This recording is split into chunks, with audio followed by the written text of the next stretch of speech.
တရားဝင်ပွဲဖြစ်ပြီးတဲ့နောက် on dash ကိုထမင်းဝအောင်စားထားဖို့တတိပေးလိုက်တဲ့ကြိုကြိုတက်ခိုင်အားစားစီတွေကိုတင်ဆက်ပေးနေတဲ့ကေးဆိုင်ဂျာတွေကနေပြန်လည်ကြိုလိုက်ပါတယ်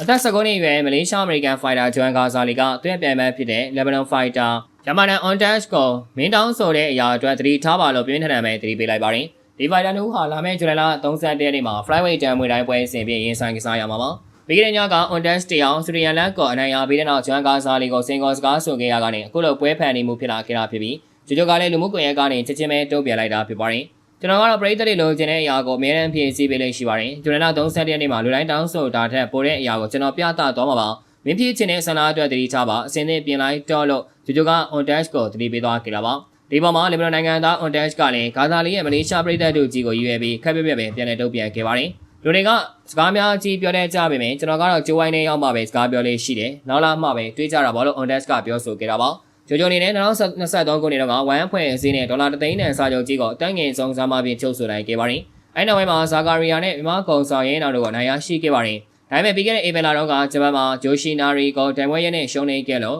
အချိန်နှဲငယ်ပြစ်ခဲ့ရပါတယ်။အခု on dash နဲ့ပွဲကတော့ဂါဇာလီအတွက်အဲဒီရှုံးပွဲကိုခြေပြက်ပြီး flyweight ထဲမှာသွေးနေရကိုပြန်လည်တက်တည်ပြဖို့ခွင့်ရေးကောင်းတစ်ခုဖြစ်လာဖို့ရှိနေပါတယ်။ဒီနေ့တင်ဆက်မှုကတော့ဒီလောက်ပါပဲ။နောက်ဆုံးရတိုက်ခိုက်အားစားတဲ့နေစိတ်ဝင်စားဖွယ်အကြောင်းတွေကိုတင်ဆက်ပေးမှာဖြစ်လို့page ကို like and follow လုပ်ပြီးဗီဒီယိုလေးကိုလည်း share ပေးကြပါဦးလို့ပြောရင်းနဲ့ညီကုန်းချုပ်လိုက်ရပါတယ်ခင်ဗျာ